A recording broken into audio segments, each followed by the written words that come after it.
Welcome back to Genealogy at Home. Today we're going to continue on our mission to go from this to this. Now, some of you may be wondering why I blurred out the names at the bottom, and that is because it's considered good form and good for privacy if you do not include names of living relatives. They deserve their privacy and not to have their names published. I have found my name on certain ancestry lists as well as my siblings and my cousins, but it's a good idea not to publish names that of people that are still living. Okay, so let's get started. I have switched to my family tree because there are real living people in there, and I would like to add them to my tree. And I have tried to find some branches that are relatively recent, as in you can find records on them relatively easily, but have not yet been added to Family Search. On my mother's side, that is quite difficult to do. There are a lot of people looking for that information. However, on my father's side, I don't need to go back quite as far in order to start finding these.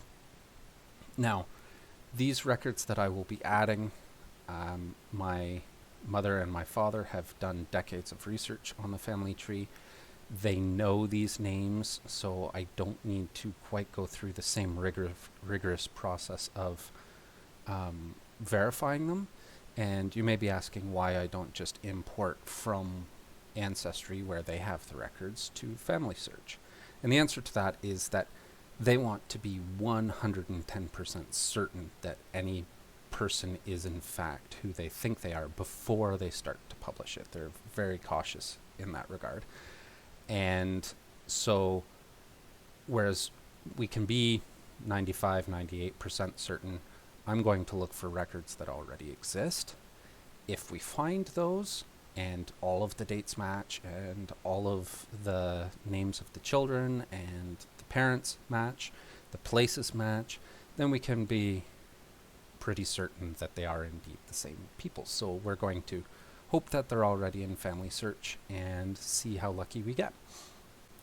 Okay, so let's go ahead and add the parents of Maria Ward here. So I chose her because we have a little bit more information about her. Okay, so let's go ahead and click on Add Father. And that brings up a window that gives us a lot of terms that we can search for. So we know a little bit of information already, and we are going to enter what we do know.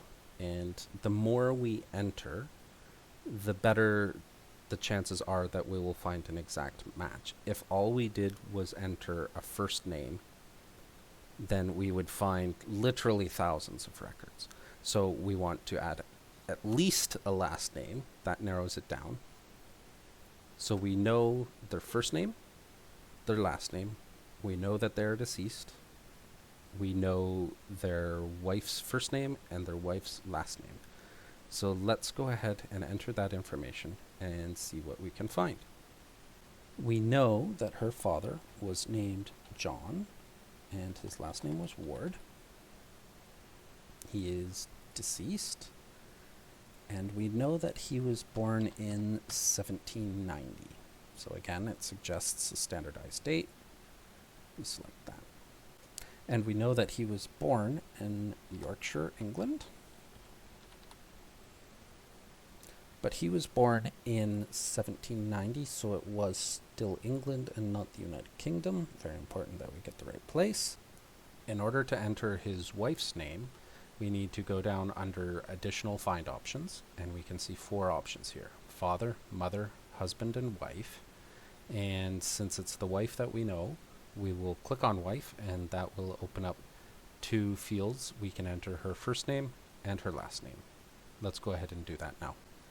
And we know that his wife's name was Hannah Hutchinson. So let's click next and see what we can find. Okay. So we found one possible match. with all that information, which is pretty good. We put a lot of information into that one. The information that I have on my other source is that they were born around 1790 in Yorkshire, England, and we know the names of the daughter and we know the names of the parents. If we look at this entry, the name of the father matches, the name of the mother matches, the location matches, the marriage date is really close to the same time. We're going to go ahead and say that this is the right couple here. Normally, we would look a little bit harder at it because we would be afraid of making an incorrect link. But if we look at this, all they have is the couple. They were only entered in through a marriage event, it looks like. They don't have any other children. They don't have any parents listed on this card. And if we do make a mistake, because there aren't any other links, this is two people that are isolated in the records, anything we do is not going to ripple across all sorts of contacts.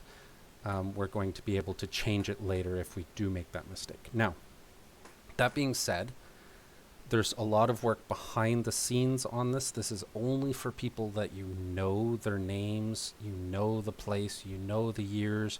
The numbers are very similar. Every piece of information you have is listed here and is approximately correct or within reason. If something is wrong, say the father's name is slightly different, maybe instead of being in Yorkshire, they're in Gloucester or Bristol, somewhere completely different at that time, that would be probably not reasonable to expect them to move that far across the country. However, within Yorkshire, that's not all that uncommon. I will be doing a follow-up episode on this to show you what I am doing in order to absolutely verify that these are in fact the people, as well as once we make this connection, we will look at the parents and see if they match. And if they match and we have the mother's name, the father's name are the same, the place is the same, the paternal grandparents' names are the same and in the same place, and the maternal grandparents' names are the same and in the same place, we can be even more sure that we've made the right connection here, and then that we haven't made a mistake. So let's go ahead and add this as a match. And we're going to add, gives us the option here if we want to add just the person we search for, if we want to add the couple from the marriage record. So we are going to add the couple from the marriage record. And it adds that, and we can see that John Ward and Hannah Hutchinson are now added. Okay, so that's a start. We got our first record. We're not 100% certain about it. The dates do match, the place does match, the names match. So we're probably around 90-95% certain of them. So let's do a little more searching and see what we can find. We know that John Ward's father was named Jacob Ward, and they were male, deceased, and we know that they married a woman named Elizabeth. So let's try and see if we can find a match with just this information. Okay, so we do have a couple of entries here which are very interesting because it lists the exact same place in York in England. 1765 would put them at around 22 when their son was born, which 22 probably thereabouts is about the right age. And we know that they married Elizabeth Harrop. Now, one thing that's very common in the records is different records spell things differently. If they got the information from a census, maybe the person who filled out the census taker, wrote Elizabeth the wrong way. Maybe they spelt it with a Z, maybe they spelt it with an S. We don't know which is necessarily correct. You will come across very often spelling mistake, especially back then. So 1765 is about the right time period. It's in exactly the right place. It's very good information, especially back then in the mid to late 1700s. We have the exact same town in England, the right time, the right age for having children. 2 years after the marriage is when their first child would have been born. So let's add that as a match. And again, it brings us a card and it says, would you like to add just the person? Or would you like to add the couple? And I would like to add the couple. So it updates our list here. And you can see we're going back further and further. Okay, so let's try and add Hannah's parents. We know that her father's name was John, and his last name was Hutchinson.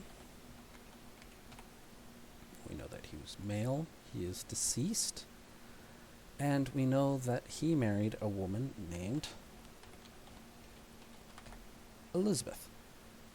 So the names tend to run in the family. So if their mother's name was Elizabeth and they have children named Elizabeth, or the father's name is John, they have children named John, it's not that uncommon. It's in fact pretty common. And we do not know her last name. Let's see what we can find.